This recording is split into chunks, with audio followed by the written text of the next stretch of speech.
पे फरीसी ने बुलाया था, वो अपने मन में सोचने लगा। उसके मन में कुछ बातें उठी, क्योंकि वो जो पापिनी स्त्री थी प्रियो, उसे वहां इनविटेशन नहीं था, है ना, वो बगैर निमंत्रण के वहां पे आई थी। लेकिन हम अगर उस पापिनी स्त्री के बारे में अगर सोचते हैं, अगर हम अपने बातों को अगर हम लेते हैं प्रियो, तो हम सामाजिक सीमाओं को अगर लांघ कर, अगर भरी सभा में अगर हम समझो, अगर हमें कोई भोजन के लिए आमंत्रण नहीं करता, कोई इनवाइट नहीं करता है हमको, तो हम जाते हैं क्या? नहीं जाते, है ना। हम अगर बिना आमंत्रण के, बिना इनविटेशन के, प्लीज आप जो भी है अनम्यूट कीजिए, आवाज आ रहा है। बीना दास, आप अपने माइक्रोफोन को, स्पीकर को कर दिए कर दिए कर दिए। जी, okay. Yes, thank you aunty. तो यहाँ पे जब हम देखते हैं प्रियो, सांसारिक रूप में अगर हम देखें, तो हम जब इस संसार में रहते हैं तो हमें ये पता है कि हम कभी भी शादी ब्याहों में जाते हैं या बर्थडेज में जाते हैं तो हमको इनविटेशन मिलता है। तो इनविटेशन जब मिलता है तो तभी हम बड़ी खुशी और आनंद के साथ गिफ्ट्स को लेकर वहां पे जाते हैं। लेकिन जब यहाँ पे हम देखते हैं, उस फरीसी ने यीशु मसीह को भोजन पर बुलाया था, लेकिन इनविटेशन नहीं दिया गया, शी वॉज नॉट इन्वाइटेड। लेकिन फिर भी वो साहस कर कर, क्योंकि देखो वहां पे वो पापिनी स्त्री थी, मतलब उस बहुत से पाप किए होंगे, और वहां सभी लोगों को पता था कि वो पापी थी। लेकिन जब वो वहां पे उस फरीसी के घर में पहुंची, तो उसने ना दाएं देखा ना बाएं देखा, वो सीधा कहाँ चले गई? वो यीशु मसीह के पास चले गई और उसके चरणों में बैठ गई। और उसने इतना ही नहीं किया, वो अपने साथ इत्र लेकर आई और उसने अपने बालों को खोला और वो उसके चरणों में बैठ गई और आंसुओं के साथ, यहाँ पे पानी के साथ नहीं, वो अपने आंसुओं के साथ यीशु मसीह के उस चरण को भिगोने लगी। और उस आंसू के साथ भिगोकर फिर वो अपने बालों के साथ, और वो भी कौन से बाल? खुले बाल, खुले बालों को खोलकर वह यीशु मसीह के पैरों को क्या करने लगी? पोंछने लगी। लेकिन जब प्रियो हम यहाँ देखते वो जमाने में अगर हम जाएंगे तो वहां पे स्त्रियों को शायद बाहर न जाने देना, या में रखना, है ना, पहले जमाने में। अभी तो जमाना बदल गया है, लेकिन वहां पे जब हम देखते हैं सामाजिक सीमाओं को लांघ कर जब वो वहां पे गई, अब इनविटेशन देने का मतलब ये नहीं है वहां एक दो रहेंगे, काफी लोग रहेंगे, बहुत सारे लोग रहेंगे, बड़े बड़े लोग रहेंगे, क्योंकि वो जो फरीसी था वो बड़ा इंसान था। तो वहां पे जब हम देखते हैं प्रियो, तो वो उसने वो सामाजिक सीमाओं को, वो सबको उसने लांघ कर यीशु मसीह के पास गई, उस इत्र को लगाया, पैरों को अपने आंसुओं से धोया, भिगोया, बालों से पोंछा और इत्र मलने लगे। और यहाँ पे जब हम देखते हैं प्रियो, जरूर उस सिमोन फरीसी ने प्रतिष्ठित मेहमानों के बीच में जब उसने उस पापिनी स्त्री को देखा, तो उसे हो सकता है, मेरे विचार से उसे बेहद शर्मिंदगी हो रही होगी, अपमानजनक उसको महसूस हो रहा होगा, क्योंकि वो एक पापिनी स्त्री वहां पे गई। उसे लग रहा था कि अरे ये स्त्री क्यों आई है, इसको मैंने इनवाइट भी नहीं किया, वो क्यों आई है? और आ तो गई है, लेकिन वो उसके जो चीजें वो जो कर रही थी वहां पे, उसको उसके मन में एक गहरा संदेह हुआ कि प्रभु यीशु मसीह तो हमारे मनों को जांचता है, वो हमारे मनों के इच्छाओं को जानता है। तो प्रभु यीशु मसीह को ये कैसे नहीं पता चल रहा है कि ये एक पापिनी स्त्री है। उसके मन में ये संदेह आ रहा है, उस फरीसी के मन में। मसीह एक भविष्यवक्ता होने के, वो सब कुछ जानता है, उसके लिए कोई बात छुपी नहीं है। फिर भी वो नहीं जान पा रहा है कि ये स्त्री कौन है। उसके मन में यह संदेह आ रहा था, वो विचार कर रहा था। किंतु प्रभु यीशु मसीह ने उसके उस हृदय को, उस विचार को, उसके मन की बात को उसने समझ लिया और उसके ध्यान को अपनी ओर केंद्रित करने के लिए उसने कहा, जब हम पढ़ते हैं 40 से, हे शिमोन, मुझे तुझसे कुछ कहना है। तब वो प्रश्न करता है कि सिमोन, मुझे तुझसे कुछ कहना है। तो वो, जब शिमोन उसकी बातों के तरफ ध्यान रखता है, तो वो सुनने के लिए तैयार हुआ और उसने उससे कहा, हे गुरु के। तब प्रभु यीशु मसीह ने उसे, उस दृष्टांत को उसके सामने रखा। और वो दृष्टांत क्या था? लेकिन जब हम दृष्टांत के पहले प्रियो, हम कुछ बातों को देखेंगे उस स्त्री के बारे में, और वहां के पुराने जमाने के जो रीति रिवाज थे, मैं थोड़ा सा संक्षिप्त में नहीं, कम इसमें मैं आपको बताना चाहती हूँ। तो वहां पे उस जमाने में कुछ प्रचलित रीति रिवाजों को हम देखते हैं। जैसे सबसे पहले पैर धोने के लिए पानी देना, ठीक है। तो वहां पे पुराने जमाने में क्या होता था, जब भी कोई भी आमंत्रण देते थे, तो खाने के लिए जब बुलाते थे, तो सबसे पहले, और आज भी हम उस रीति रिवाज को हम देखते हैं। अगर अन्य जाति को अगर हम देखते हैं, तो वो क्या करते हैं, सबसे पहले मेहमान आते हैं तो क्या करते हैं, वो उनके बकेट रखते हैं बाहर और उनके पैरों को क्या करते हैं, धोते हैं। यहाँ पे आ, मैं यहाँ पे ये कहना चाहती, पैर धोने के लिए पानी देना, मैं थोड़ा सा लाता हूं और आप अपने पांव धोकर इस वृक्ष के तले विश्राम करें। अगर हम उत्पत्ति 18 का 4 अगर हम देखते हैं, तो ये वचन यहाँ पे लिखा गया है कि मैं थोड़ा सा लाता हूं और आप अपने पांव धोकर उस वृक्ष के तले विश्राम करें। पहले जमाने में पैरों को धोकर मेहमानों को आगे घर पे प्रवेश किया जाता था।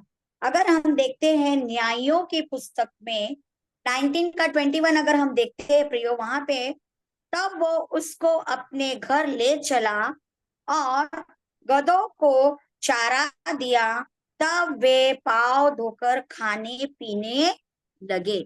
अगर हम न्यायों के पुस्तक में अगर 19 का 21 हम देखते हैं, तो पहले क्या होता था प्रियो, पहले के जमाने में गाड़ी वगैरह नहीं थी, है ना, वो पैदल जाते थे। तो ऑब्वियसली पैदल जाते थे, तो वहां का मिट्टी कीचड़ जो कुछ भी है, धूल, वो पैरों में लग जाता था जब वो चलते थे। तो वो पैरों से लेकर जब उस जगह पर पहुंचते थे जहां पे खाने पीने का जो भी आमंत्रण दिया गया है, तो उसके पहले वो क्या करते, मेहमानों को क्या करते थे, वहां पे जैसे ही पहुंचते पहुंचते थे उस जगह पर, उस स्थान पर, वो धोने के लिए धोने के लिए पानी देते थे। पैरों को धोने के लिए पानी दिया जाता। अब यहाँ पर ये होने के बाद प्रियो, वहां पर उस स्त्री ने क्या किया, उस स्त्री ने उस सिर पर तेल मला। किसी विशिष्ट आदर या सम्मान के योग्य व्यक्ति पर सिर पर तेल मला जाता है। हम देखते हैं कि याजकों और राजाओं का अभिषेक करने के लिए इसी प्रकार पुराने जमाने में होता था।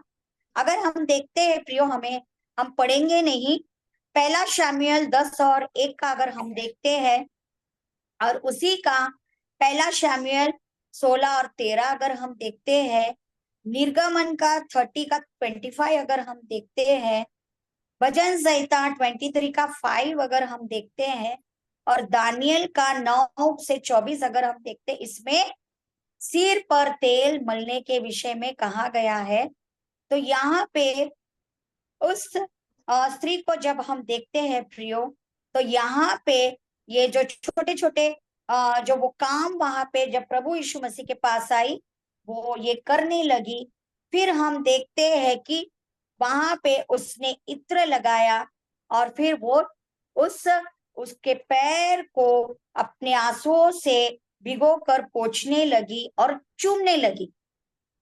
और वहां पे जब हम देखते हैं प्रियो, जो ये चूमने का जो रिवाज है, मेहमानों को चूम कर वहां पे स्वागत किया जाता था। अगर हम उत्पत्ति 29 का 13 अगर हम देखते हैं, या उत्पत्ति 45 का 15 अगर हम देखते हैं, इसके द्वारा लोग मेहमानों के प्रति एक प्रेम को प्रकट करते थे वो जमाने में। तो यहाँ पे प्रियो, अगर हम उस पापिनी स्त्री के बारे में अगर हम देखते हैं, तो स्त्रियों को सार्वजनिक सभा में बाल खोलकर रखना वर्जित था, मना था। ऐसा करना उनके लिए ये गलत बात मानी जाती थी उनके लिए।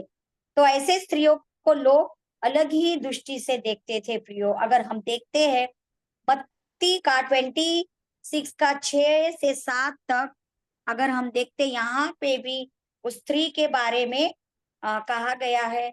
अगर हम मरकुस में देखते हैं, मरकुस का 14 का 3 to 9 अगर हम देखते हैं, हम पढ़ेंगे नहीं प्रियो। और यूहन्ना का 12 1 से 8 भी अगर हम देखते हैं प्रियो, वहां पे इस विषय में कहा गया है कि वो स्त्री यीशु मसीह के पास आकर वो सब चीज जो अभी हम यहाँ पापिनी स्त्री के विषय में देखते हैं, वो सब कुछ वहां पे भी लिखा हुआ है। अब हम जाते हैं मेन पॉइंट पर। यहाँ पे यीशु मसीह सीमोन से बोल रहा है, वहां पे एक दृष्टांत वहां पे वो उस विषय में बोल रहा है प्रियो, कि यहाँ पे आ, 2 देनार का दृष्टांत वहां पे हम देखते हैं प्रियो। तो जब हम वो देखते हैं, तो वहां पे अगर हम व्याख्या करेंगे, तो 2 कर्जदार के रूप में यीशु मसीह ने 2 लोगों को वहां पे प्रकट किया है। पहला क्या है? पापिनी स्त्री, और दूसरा उस सीमोन को जो फरीसी है उसको प्रकट किया है। अगर हम देखते प्रियो, वो पापिनी स्त्री के पाप बहुतेरे थे, क्योंकि यहाँ पे जब हम वो वचन को जब पढ़ते हैं, यीशु मसीह ने जब उसको कहा कि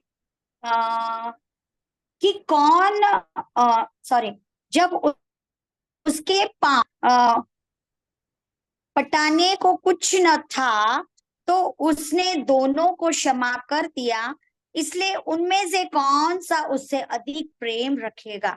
जब यीशु मसीह शिमोन से यह प्रश्न करता है, तो शिमोन क्या बोलता है? मेरी समझ में यह जिसका उसने अधिक छोड़ दिया। और उसने उससे कहा, तूने ठीक विचार किया। तो यहाँ पे जब यीशु मसीह और सिमोन के बीच में जब बातें हो रहे हैं, तो वहां पे उसने कहा, फिर वहां पे उस स्त्री के बारे में जिक्र हो रहा है कि इस स्त्री को तू देखता है। वो शिमोन को बोल रहा है, क्या तुझे वो स्त्री दिखाई दे रही है?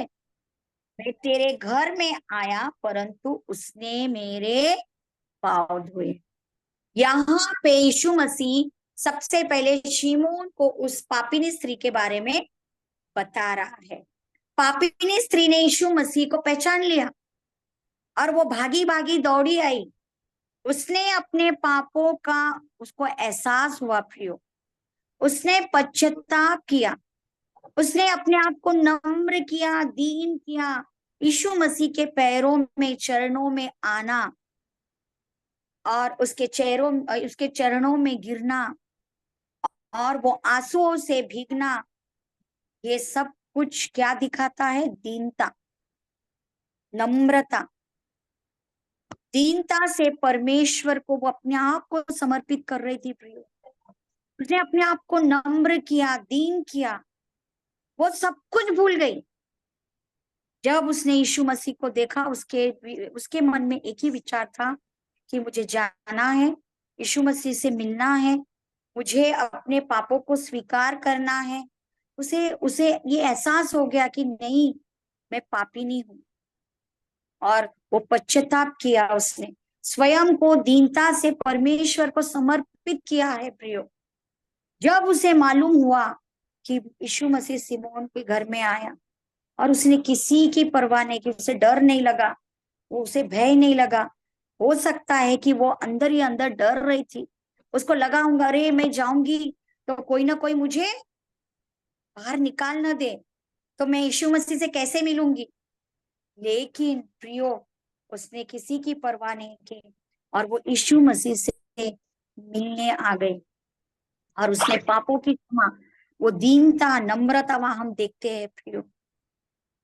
उसने पापों की क्षमा का और पुनर्जन्म के सच्चे आनंद का अनुभव उस स्त्री ने उस यीशु मसीह के द्वारा अपने जीवन में किया। उसने अपने पापों को रखा यीशु मसीह के सामने, रोना, गिड़गिड़ाना। और पता है, अगर वो इत्र जो हम देख रहे हैं प्रियो, जो वो यीशु मसीह के पैरों को लगा रही है, मल रही है, अगर हम देखते हैं, वो जो इत्र है 300 दिनार में बेचा जा सकता था। बहुत ही महंगा, बहुमूल्य था वो इत्र। वो जमाने में अगर हम देखेंगे तो वो इत्र अगर बेचा जाए तो उन पैसों से वो कुछ भी कर सकती थी, वो कंगालों की भी मदद कर सकती थी, कुछ भी कर सकती थी। क्यों? लेकिन उसने क्या किया? उस पवित्र इत्र को, वो महंगे इत्र को जो बहुत बहुमूल्य था, उसने उसकी चिंता नहीं की, लेकिन वो आकर यीशु मसीह के पैरों को मलने लगी प्रियो। और जो अनुभव स्त्री ने यीशु मसीह के द्वारा अपने जीवन में किया, मतलब उसने अपने आप को यीशु मसीह को समर्पित किया।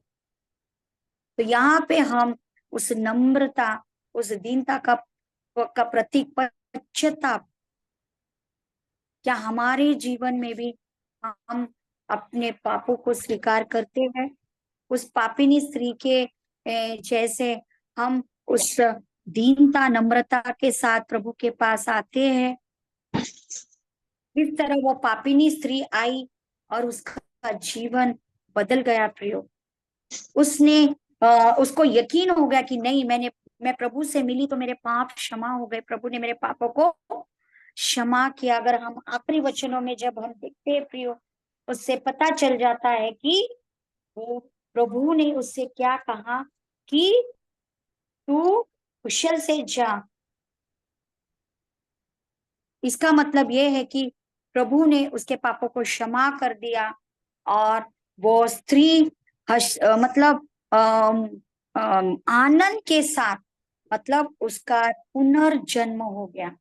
वो सच्चे आनंद का अनुभव उसने किया यीशु मसीह के द्वारा अपने जीवन में।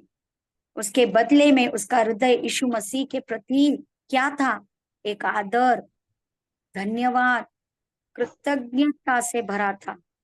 उसने स्वयं को इस योग्य नहीं समझा था कि प्रभु यीशु मसीह के सिर पर तेल मले, किंतु उसने दीनता से उसके पैरों पर उस इत्र को मला और आदर पूर्वक, अत्यंत प्रेम के साथ प्रियो, वो वो भाव विभोर होकर उसने अपने बालों से उसे पूछा। मतलब ये नम्रता का प्रतीक है।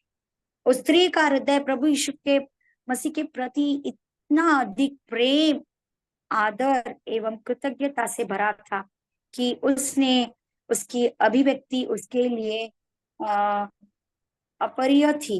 अपनी इस भावनाओं को प्रकट किया उसने, उसके लिए वो असंभव था प्रिय, वहां जाना उसके लिए असंभव था, लेकिन उसने कुछ भी नहीं देखा, यीशु मसीह को देखा और वो वहां चले गए।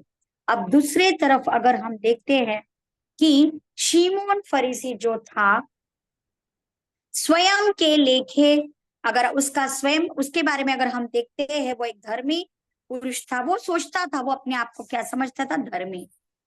और वो क्या सोचता था कि धार्मिक रीति रिवाजों और परंपराओं को पूर्ण करने के द्वारा ही उसने ऐसे पाप किए ही नहीं है जिसके लिए उसे क्षमा की आवश्यकता है। वो अपने आप को क्या, वो क्या सोचता था? वो धर्मी है। वो जमाने में जो फरीसी थे वो अपने आप को क्या समझते थे?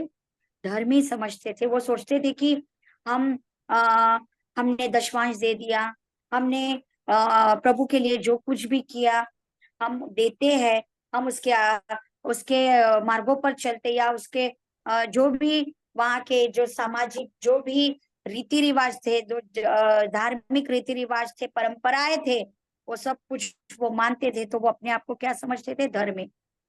उसे नहीं मालूम था कि मनुष्य व्यवस्था के कामों से नहीं, पर केवल यीशु मसीह के विश्वास करने के द्वारा धर्मी ठहरता है। अगर हम गलतियों का गलतियों की पुस्तक, अगर उसका 2 का 16 अगर हम देखते हैं, तो उसमें ये वचन कहा गया है, हम व्यवस्था के कामों से नहीं परंतु केवल यीशु मसीह के विश्वास के द्वारा ही धर्मी ठहरते हैं। उसे अपनी धार्मिकता पर इतना अहंकार था कि उसे आत्मिक आंखें जो अंधी हो चुकी थी, वो देख पा, वो वहां पे वो जब देख रहा था, उसे लग रहा था अरे ये पापिनी स्त्री आई है मेरे घर पे, उसको मैंने बुलाया भी नहीं और वो आकर ये सब चीजें कर रही है। उसे वहां पे आ, उसे अच्छा नहीं लग रहा था। उसे लग रहा था कि ये क्या हो रहा है। उसे लग रहा था कि उसकी वहां पे मतलब अपमानजनक महसूस हो रहा था, शर्मिंदगी महसूस हो रहा था उसे। लेकिन वह यीशु मसीह के विषय में और क्या बोलता है कि यीशु मसीह के विषय में हुई भविष्यवाणी को पूरी होते देखकर भी उस पर विश्वास करने में, वो यीशु मसीह के बारे में सब कुछ जानता था लेकिन वो विश्वास नहीं कर रहा था। उसे सब कुछ पता था लेकिन उसे उस पर विश्वास करने में वो असमर्थ था। उसकी दिव्य शक्ति को देखकर भी, उसको देखकर भी वो उस पर संदेह कर रहा था। उसने प्रभु यीशु मसीह को अपने घर में भोजन के लिए तो बुला लिया, औपचारिकता वश आमंत्रण तो कर लिया, किंतु उसके हृदय में प्रभु यीशु के प्रति वो प्रेम था क्या? वो आदर था? वो कृतज्ञता थी जो वो पापिनी स्त्री के अंदर थी? वो नम्रता थी? वो दीनता थी जिसके अभिव्यक्ति स्वरूप उसने न ही उसके पांव धो? उसे पता था वो जमाने में जब मेहमान आते थे, कोई भी अगर उनके घर में आमंत्रण होता था तो क्या होता था? सबसे पहले उनके पैरों को धोया जाता। तो यहाँ प्रभु यीशु मसीह उससे प्रश्न कर रहा है। अगर हम देखते हैं प्रियो, तो वहां पे उस स्त्री की ओर फिर कर उसने शिमोन से कहा, क्या तू इस स्त्री को देखता है? मैं तेरे घर में आया परंतु तूने मेरे पैर धोने के लिए पानी भी नहीं दिया। यहाँ पे वो शिमोन से प्रश्न कर रहा है, लेकिन इसने मेरे पाँवों को आंसुओं से भिगोया और अपने बालों से पोंछा। देखो कितनी नम्रता। और न उसने उसके, वो प्रश्न कर रहा है यीशु मसीह, क्या तूने मेरे पैर धोए? तूने आमंत्रित किया मुझे लेकिन तूने पैर धोए क्या? तुमने मेरे सिर पर तेल मला क्या? तुमने मुझे आ, चूमा क्या? ये प्रश्न जब यीशु मसीह उससे कर रहा है, अगर हम देखते हैं प्रियो, तो वहां पे तूने तो मुझे चुमा न दिया और जब मैं आया तो तूने इसने मेरे तो पाँवों का चुम्बन न छोड़ा। मतलब आप देखिए, वो जो पापिनी स्त्री थी वो कंटिन्यूअसली वो प्रभु के उस पैर को चूमते जा रहे थे। हम जिससे प्रेम करते हैं, क्योंकि वो प्रभु से बहुत प्यार करती थी। उसे अपने पापों का पश्चाताप हो रहा था, प्रेम करती थी। वो प्यार को दर्शाता है प्रियो, उस प्रेम को दर्शाता है। अगर हम किसी से प्यार करते हैं, हमारे घर में छोटे बच्चे रहते हैं ना, अगर हमारे बच्चे बड़े भी हो जाए तो हम क्या करते हैं, उन्हें प्यार से चूमते। तो यहाँ पे प्रियो जब हम देखते हैं कि वो क्या कर रही थी, यीशु मसीह को चूम रही थी बार बार। और वहां पे जब हम देखते हैं प्रियो, फिर यहाँ पे अगर हम शिमोन फरीसी अपनी धार्मिकता के घमंड में इस कटु सत्य से, वो ये था कि सबने पाप किया है। यहाँ पे अगर हम देखते हैं प्रियो कि रोमियो 3 का 23 अगर हम देखते, सबने पाप किया है और परमेश्वर की महिमा से वो क्या है, रहित है। परंतु यदि हम अपने पापों को मान ले तो वो हमारे पापों को क्षमा करने और हमारे सब अधर्म से शुद्ध करने के विश्वास्य योग्य और धर्मी है। पहला यूहन्ना 1 का अगर 19 हम देखते हैं प्रियो, तो शिमोन उस स्त्री को अब भी पापिनी समझ रहा था, लेकिन उसके पाप तो क्षमा हो गए। उसने अपने पाप को मान लिया और प्रभु यीशु मसीह के चरणों में आ गई और उसने अपने नए जन्म जीवन को, एक नए जन्म उसने लिया। और प्रभु यीशु मसीह यहाँ पे यह नहीं बता रहा है कि उस स्त्री ने अपने प्रेम के कारण या प्रेम के अभिव्यक्ति के कारण से पापों की क्षमा अर्जित की, क्योंकि दृष्टांत में उसने पहले ही कहा है कि दोनों ही कर्जदार कर्ज चुकाने में असमर्थ थे। उसने यह भी कहा है कि वो जानता था कि उस स्त्री के पाप बहुत थे। उस स्त्री के प्रेम की अभिव्यक्ति अगर वो उसके उद्धार का कारण तो नहीं थी, किंतु उद्धार प्राप्त करने की परिणता और साक्षी थी कि उसके पाप जो बहुत थे, स्त्री के क्या थे, पाप बहुत थे, परंतु क्षमा हुए क्योंकि उसने बहुत प्रेम किया। किंतु जो शिमोन था जिसने थोड़ी क्षमा प्राप्त की, उसने प्रभु यीशु मसीह के प्रति उस अपेक्षित प्रेम और आदर भी प्रकट नहीं कर सका। वो परमेश्वर के अनुग्रह को प्रभु यीशु मसीह में देख ही न सका, क्योंकि वो स्वयं अपने आप को धर्मी समझता था और उसके हृदय में परमेश्वर नहीं था, किंतु स्वयं को धार्मिकता का घमंड उसको था।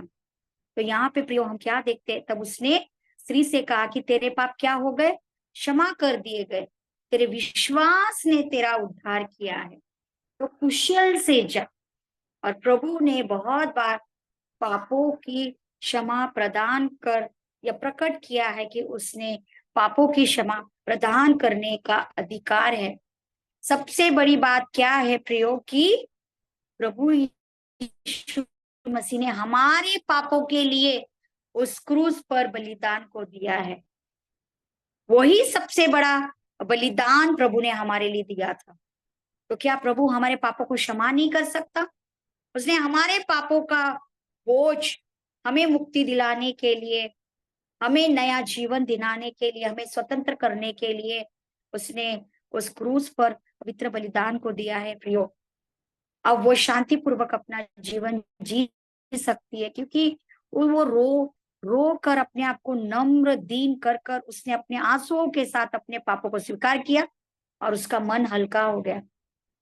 और उससे ही पता चलता है कि उसके पाप क्षमा हुए और उसने नए जीवन को पा लिया। उसकी आशीष अब उसके साथ है, वो निश्चिंत हो गई। और यीशु मसीह ने उससे कहा कि अब तू कुशल से यहाँ से चले जा। तो प्रभु यीशु मसीह स्वयं कहता है कि वो जगत का उद्धार करता है। उसके आश्चर्य कर्म, उसके अधिकार पूर्ण, उसके प्रवचन एवं पाप रहित जीवन, उसके जो कुछ भी हम यीशु मसीह के बारे में अब तक हम जानते हैं प्रियो, कि वो पापियों के उद्धार के लिए आया। वो पापी नहीं था, लेकिन हमारे लिए उसने, हमारे उद्धार के लिए, हमारे पापों की क्षमा के लिए उसने उस क्रूस पर बलिदान को दिया। वो उस फरीसी ने स्वीकार नहीं किया वो एक अपने आप को वो धार्मिक कहता था, वो अपने धार्मिकता का घमंड उसमें था प्रियो। इसलिए यहाँ पर हमें उस पापिनी स्त्री के जैसे हमको नम्र होना है, दीन होना है, पश्चाताप करना है, और हमें अपने आप को, स्वयं को दीनता से परमेश्वर के सामने हमको प्रकट करना है। यहाँ पे हम हम जब देखते हैं कि इनसे बहुत प्रेम किया, पर जिनका थोड़ा क्षमा हुआ वो थोड़ा प्रेम करता है। और उसने उस स्त्री से कहा कि तेरे पाप क्षमा हुए। तब जो लोग वहां पे साथ में भोजन करने बैठे अपने अपने मन में सोचने लगे कि ये कौन है, ये कौन है जो पापों की क्षमा करता है। और वहां पे उस पापिनी स्त्री के पाप क्षमा हुए प्रियो, और वो निश्चिंत होकर वहां से वो चले गई प्रियो। अब हम वहां पे जब देखते हैं प्रभु यीशु मसीह के सच्चे प्रेम को, हम तभी कर सकते हैं जब हमें अपने पापों का एहसास होता है। वो आज चूमने लगी यीशु मसीह को, तो वो क्या है, सच्चा प्रेम है। वो अपने सच्चे प्रेम को प्रकट कर रही है वहां पे। केवल प्रभु यीशु मसीह ही है जो पापों की क्षमा और उद्धार, उसके द्वारा ही उद्धार और पापों की क्षमा संभव है। कि स्वर्ग के नीचे मनुष्य में और कोई दूसरा नाम नहीं दिया गया है जिसके द्वारा हमें उद्धार पा सके। प्रेरितों के काम अगर 4:12 अगर हम देखते हैं उसके अनुसार, तो उसके पाप क्षमा हुए और उसने उद्धार को पाया, नए जन्म को पाया है प्रियो। तो नए जन्म को जब हम प्राप्त करते प्रियो, हमें अपने पुराने चाल चलन को, हमारे उस व्यवहार को हमको छोड़ना है। हमें एक नया मनुष्यत्व को ग्रहण करना है, हमको बदलना है। क्योंकि हमारा संपूर्ण व्यक्तित्व और हमारे जो भी कार्य सब कुछ पहले उस संसार में जब हम करते थे वैसे नहीं करना। और वो पापिनी स्त्री को एक नया जीवन मिला, उसका उद्धार हुआ, उसने नए जन्म को पाया फिर। तो हमें भी, हम भी क्या, हम अभी तक उस धार्मिक अगुवाओं की तरह स्वयं को धार्मिकता के उद्धार से अर्जित करने की गलत फहमी में है, या सब कुछ जानने के बाद भी अब तक प्रभु यीशु मसीह को अपना व्यक्तिगत उद्धारकर्ता नहीं स्वीकार किया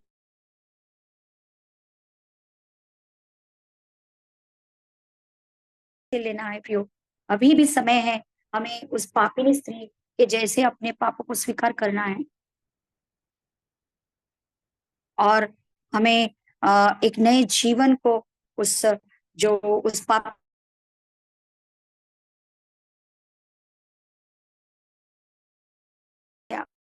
और वो आनंदित हो गई उसके जीवन में, वो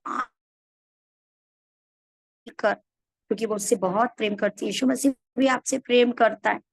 वो ने, वो नहीं चाहता है कि आप उससे दूर हो,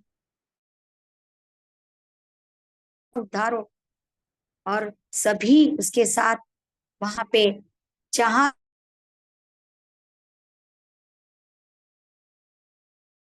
साथ वहां जाए, उस स्त्री के तरह नम्र दीन होकर हमें अपने आप को प्रभु के सामने रखना है प्रियो। तो प्रभु का मैं धन्यवाद देना चाहती हूँ, और मैं धन्यवाद देना चाहती हूँ हमारी all India woman leader pastor Zarina Sultana ji का, छाया आंटी का, और हमारी वुमन लीडर कामाक्षी सिस्टर का। सचमुच वो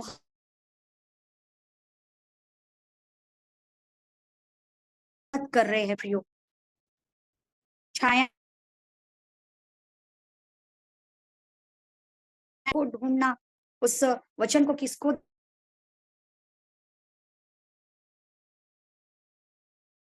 और वो ये सब करते हैं।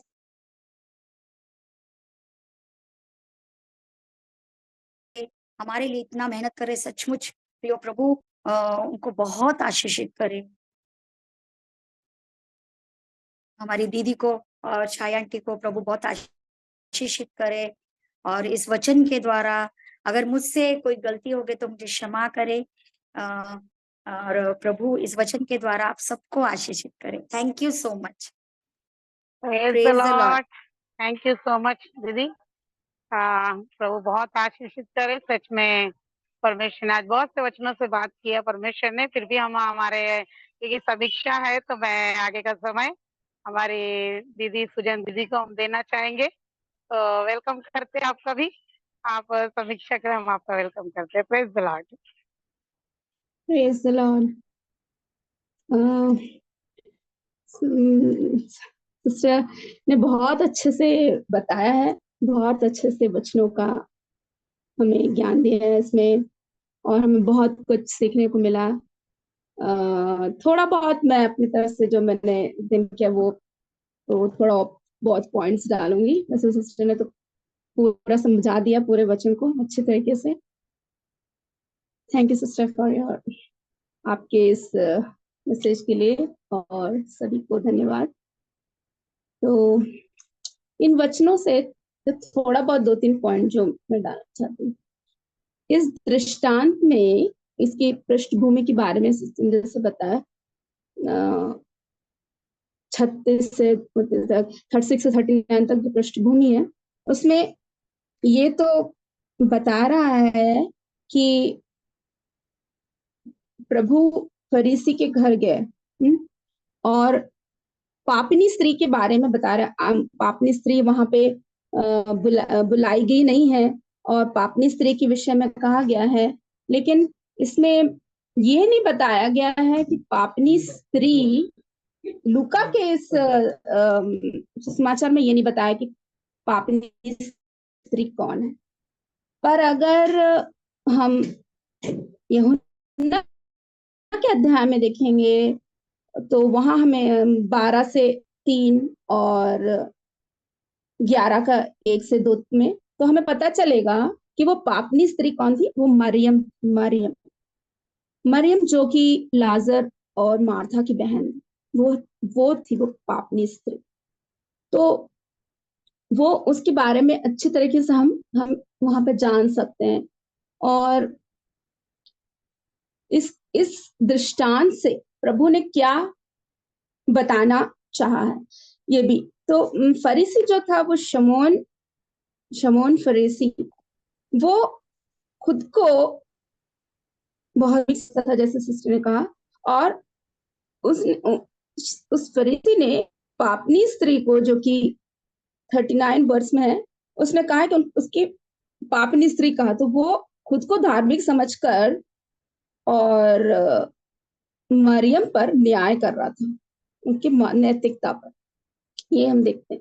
तो आगे उद्देश्य क्या है इस दृष्टांत का। प्रभु ने ये, जैसे प्रभु तो हमारे मन की हर बात को जानते, तो जैसे शमून ने तो मन में विचार किया कि प्रभु को ही न्याय के कटघरे में खड़ा कर दिया कि प्रभु ये क्या भविष्यवक्ता है, या ये जान नहीं सकता कि ये पापनी स्त्री है। प्रभु ने उसे संबोधित किया, उस बात को जान के से दृष्टांत के द्वारा संबोधित किया। तो दृष्टांत में प्रभु ने क्या समझाने की कोशिश की है कि निस्वार्थ प्रेम जो होता है, निस्वार्थ प्रेम, वो हमें हर प्रकार की क्षमा देने की ताकत रखता है। और प्रभु से हम अपने प्रभु ने हम जो है हमसे कितना प्रेम किया, प्रभु ने दिखाया है वचनों से। हमसे इतना प्रेम किया, हमारे पापों की क्षमा के लिए उन्होंने अपने जीवन का त्याग दिया ताकि हम उनकी धार्मिकता अपने ऊपर ले सके। हम तो अपने कार्यों से धार्मिक कभी बन ही नहीं सकते, उनकी धार्मिकता को हम ओढ़ के हम उस पाप से मुक्ति सदा के लिए पा सकते हैं। ये उद्देश्य इस दृष्टांत से हमें पता चलता है कि प्रभु की धार्मिकता हमें स्वतंत्र कर सकती है। और प्रभु के हमारे हमारे हमारे हमारे कलीसिया में जब हम रहते हैं, हमारे बीच और भी मसीह जन के बीच रहते हैं, हमारा प्रेम क्या इतना है, एक दूसरे को क्षमा करने की वो ताकत रखता है। क्योंकि प्रभु ने कहा जिसने जितना प्रेम किया, जिसने जितना अधिक प्रेम किया, उसके उतने ही पाप क्षमा। तो प्रभु ने ये बताया कि फरीसी इससे इन दृष्टांत से ये हमें पता चलता है कि पापनी स्त्री पापनी स्त्री जो थी, उसने प्रभु से कितना प्रेम किया कि उसके पाप असंख्य होने के बावजूद भी प्रभु ने उससे क्षमा किया। और फरीसी जो खुद को खूब धर्मी मानता है, उसने प्रभु से कितना कम प्रेम किया।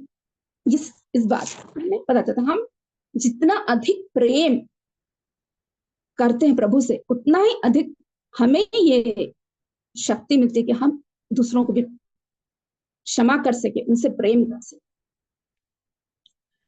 तो और दृष्टांत, इस दृष्टांत के पात्र क्या क्या है? इसमें पात्र, पहले दृष्टांत के पहले हम देखा जाए तो हमें, जैसे सिस्टर ने हमें बता ही दिया उसमें कि उसके पात्र दो है, शमौन फरीसी और पापिनी स्त्री, बता दी। और दृष्टांत में जाके फिर प्रभु ने जिन पात्रों के बारे में कहा है, वो एक तो है महाजन जो कि कर्ज दे रहा है, और जो दो देनदार है जो ले रहे हैं, जो उस कर्ज को चुकाने में असमर्थ है। तो महाजन कौन है? महाजन का सादृश्य हम बोल सकते हैं हमारे प्रभु यीशु, और देनदार जो है वो हम जो कि प्रभु में, हम जो मसीह, हम देनदार हैं, क्योंकि हम कभी भी हमारे प्रभु का, जो हमारे लिए उन्होंने अपने जीवन को त्याग, हमारे पापों के लिए, हम उनके कर्जदार हैं, हम उनके इतने ऋणी, हम कभी भी उनके उस कर्ज को कभी चुका नहीं सकते। उन्होंने हमारे पापों को क्षमा के लिए पापी ना होते हुए भी खुद को पापी बनाए और हमारे पापों को अपने ऊपर लिया, ताकि हम अनंत जीवन पा सके, हम मुक्ति पा सके। तो हम कभी भी उस कर्ज को चुका नहीं सकते। तो उसी प्रकार जैसे महाजन अपने जान के कि भाई ये तो कभी चुका नहीं सकते, अपने क्षमाशील स्वभाव को, अपने हृदय के प्रेम को दर्शाया कि कैसे उसने उन देनदार के कर्जदार को, जो भी उनका कर्ज वो माफ किया। उसी प्रकार प्रभु ने भी हमें माफ किया, अपने ऊपर हमारा कर्ज को अपने ऊपर लेके हमें माफ किया। हम कभी भी उसको चुका नहीं सकते, तो अपने कर्मों से नहीं चुका सकते, कभी नहीं चुका सकते, क्योंकि हमने उनकी धार्मिकता को अपने ऊपर लिया है। और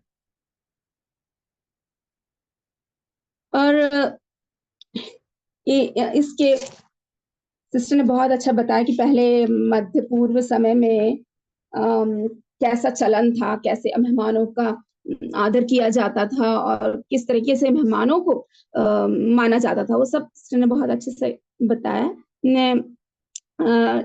इसमें पापनी स्त्री और शमौन के बीच में भी सिस्टर ने उसका कंपैरिजन, उसका उनके बीच में क्या फर्क था भी बताया। तो उसमें थे पापनी स्त्री के जो पाप थे, उसमें कुछ एक दो पॉइंट मैं ऐड कर दी। पापनी स्त्री के जो पाप थे वो तो सबको मालूम, वो तो ज्ञात थे, लेकिन शमौन फरीसी के जो पाप थे वो छिपे हुए थे। वो खुद को बहुत धर्मी मानता था, वो छिपे हुए थे। और पापनी स्त्री के पाप क्या थे? वो तो उसके कर्मों के पाप थे, है ना। और शमौन के जो फरीसी के जो पाप थे, देखा, वो आत्मा के पाप। तो प्रभु ने यहाँ पे दो प्रकार के, दो विषयों के पापों के बारे में बताया। एक तो शरीर के पाप जो कि पापनी स्त्री के पाप थे, और दूसरा आत्मा के पाप जो कि शमौन फरीसी के पाप। हम पढ़ सकते हैं लूका के 7 अध्याय के 39 में हम देख सकते हैं, उसमें जिसका पाप क्षमा कम हुआ है वो कम प्रेम रखता है, तो उसके क्या आत्मा के पाप थे फरीसी, क्योंकि वो अपने आप को, वो जान भी नहीं पाया था कि वो जिससे बात कर रहा है या जो उससे बात कर रहा है वो कौन है, पहचान ही नहीं पाया था प्रभु को सही तरीके से। इससे तो उसके तो आत्मा के पाप थे। तो वो यीशु की ये बात समझाना चाहते थे। वो यीशु तो अपने प्रभु यीशु हमें इस दृष्टांत के द्वारा ये शमौन के मन का जो फरीसी के मन का मैल वो बताना चाहते थे कि उसके उनके मन में क्या मैल चल रहा है, वो बात बताना चाहते। वो ये समझा रहे थे कि किस तरीके से पापनी स्त्री ने उनसे प्रेम किया, और किस तरीके से शमौन का की धार्मिकता उस प्रेम के सामने कम कम है, मतलब शमौन ने कम प्रेम किया। तो वो ये समझ नहीं पाया फरीसी कि परमेश्वर उसका ये अहंकार और या खुद को अधिक समझने का ये जो धार्मिक समझने की जो प्रवृत्ति है, उसने उसे परमेश्वर के प्रेम से अलग कर दिया है, ये समझ नहीं पाया। तो और हम ये समझ सकते हैं कि जो हम क्षमा की प्राप्ति तो नहीं है, लेकिन हमें प्रभु ने क्षमा किया है, अपने अपने अनुग्रह उनका अनुग्रह हम पे आया है, और हमारे पाप क्षमा हुए हैं। तो जो प्राप्त क्षमा जो होती है वो प्रेम को दिखाती है, और आराधना, हम सच्ची आराधना को दिखाती है, हम किस तरीके से अपने प्रभु से प्रेम करते हैं। वो हमें मत्ती के 11 में हम पढ़ेंगे नहीं, बस आप लिख सकते हैं मत्ती के 11 28 से 30 उसमें है वचनों में। और हम कुछ आत्मिक और नैतिक शिक्षा जो हम इस दृष्टांत के द्वारा जो पा सकते हैं, वो क्या है कि हर व्यक्ति, जिसमें मैंने पहले बार, हर व्यक्ति कर्जदार है, वो हम कभी भी उस कर्ज को चुका नहीं सकते। जो कि प्रभु ने हमें अपनी धार्मिकता दी, अपने आप को अपनी कुर्बानी देकर हमें अपनी धार्मिकता दी है, वो कर्ज को हम कभी चुका नहीं सकते। वो हम यशायाह के 53 अध्याय के 6 वचन में हम देख सकते हैं। और ये भी कि हम जो ऋण है, हम कर्जदार, ये ऋण हम चुकाने में हम असमर्थ है। तो मनुष्य के जो पाप है वो तो बहुत ही हमारे जो पाप है वो असंख्य, वो ऐसे हमारे कर्मों से हम तो कभी भी उस क्षमा की प्राप्ति नहीं पा नहीं सकते। पर प्रभु की धार्मिकता, जब हम प्रभु में आते हैं, प्रभु पे विश्वास करते हैं, उनकी धार्मिकता से हमारे सारे पाप क्षमा हो जाते। तो ये उनका हम उस कर्ज को न कभी चुका सकेंगे। ये ऋण है, तो हम सबसे ज्यादा ऋण कैसे चुका सकते हैं? प्रभु से अधिक प्रेम कर उनके वचनों पे चलकर ही हम ये ऋण चुका सकते हैं। तो हम कुलुस्सियों की पत्री में 1 अध्याय 1 13 से 14 में हम ये पढ़ सकते हैं। और जैसे सिस्टर ने कहा क्षमा हमें उपलब्ध है, तो वो भी मैं उस पर ज्यादा नहीं जाऊंगी, सिस्टर ने सब बता दिया है कि हमें प्रभु में क्षमा उपलब्ध है। प्रभु ने हमें हमारे जितने भी मैले, जितने भी पाप उन सबको क्षमा करने की का अधिकार प्रभु में है। तो हम प्रभु में जब आते हैं तो क्या हम एक नई सृष्टि बन जाते हैं, जैसे कि दूसरी कुरिन्थियों में 5:17 में कहा, हम प्रभु में आते ही हम एक नई सृष्टि बन जाते हैं। हमारे सारे कुछ पिछले पाप प्रभु के उस पवित्र खून में, उस पवित्र लहू से धुल के हम एक नई सृष्टि बनते हैं। तो हमें प्रभु उससे हम प्रभु से कितना प्रेम करते हैं, इससे हमें पता चलता है। और हमारा वो प्रभु के प्रति प्रेम हमें सारे पापों से छुटकारा देता है, और प्रभु पर हमारा विश्वास ही हमें उस क्षमा प्राप्ति के लायक बनाता है। ये इब्रानियों के 11:6 में हम देख सकते हैं। तो हमारा अपना प्रकाशन जो मैंने थोड़ा बहुत किया है, उसमें क्या है कि हमारे पिता ने हमसे कितना प्रेम किया है, बहुत प्रेम किया। वो क्या चाहते हैं? अपना प्रेम दिखा रहे हैं। वो क्या चाहते हैं कि हम भी अपने साथियों के साथ, अपने मित्रों के साथ, अपने कलीसिया में जितने भी दूसरे लोगों के साथ हम भी उतना ही प्रेम करें, क्योंकि हम जितना प्रेम करेंगे, हमारे भी जैसे हम प्रभु से जितना प्रेम करते हैं तो हमारे पाप क्षमा होते हैं। हम कलीसिया से, हमारे लोगों से, अपने लोगों से जितना प्रेम करते हैं, जितना प्रभु ने कहा है ना वचनों में कि तुम जितना क्षमा करोगे तुम्हारे पाप उतने ही क्षमा किए जाए। तो हम भी उस प्रेम के तहत अपने पापों की क्षमा प्राप्ति कर सकते हैं। हम इस ये पत्र हम फर्स्ट जॉन पहला यूहन्ना 4 अध्याय 8 से 11 में पढ़ सकते हैं कि हम एक दूसरे को किस तरह माफ करना है और एक दूसरे के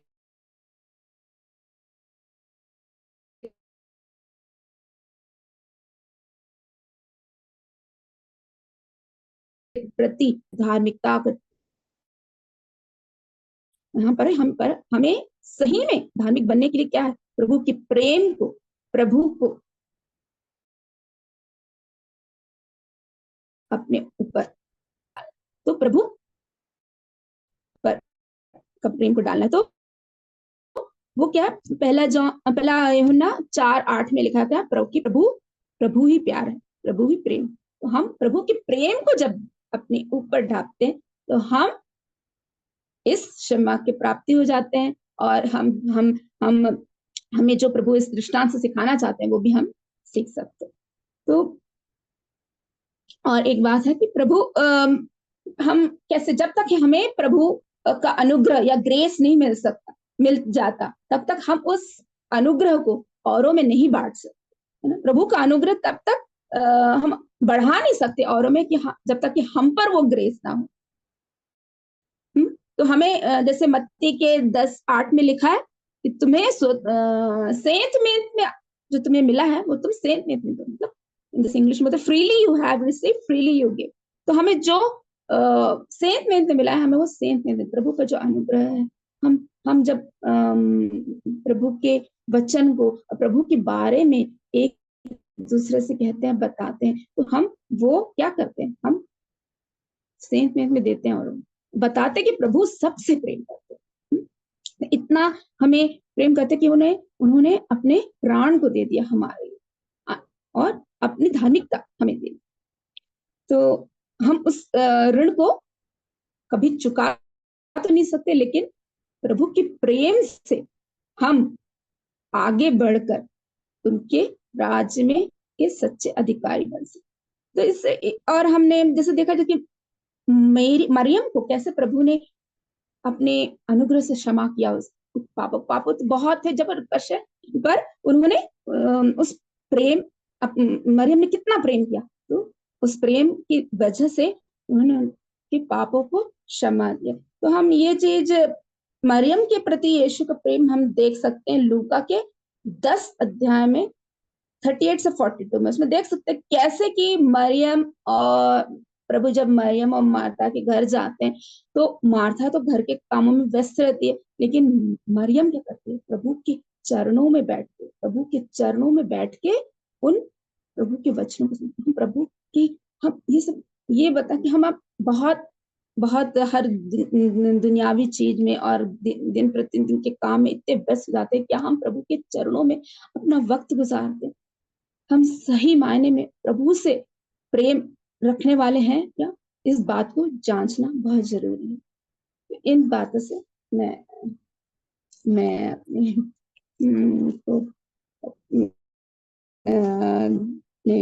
बच को बंद करती हूँ। जितना बोलना था मैंने थोड़ा बहुत, आमीन, प्रेज़ द लॉर्ड।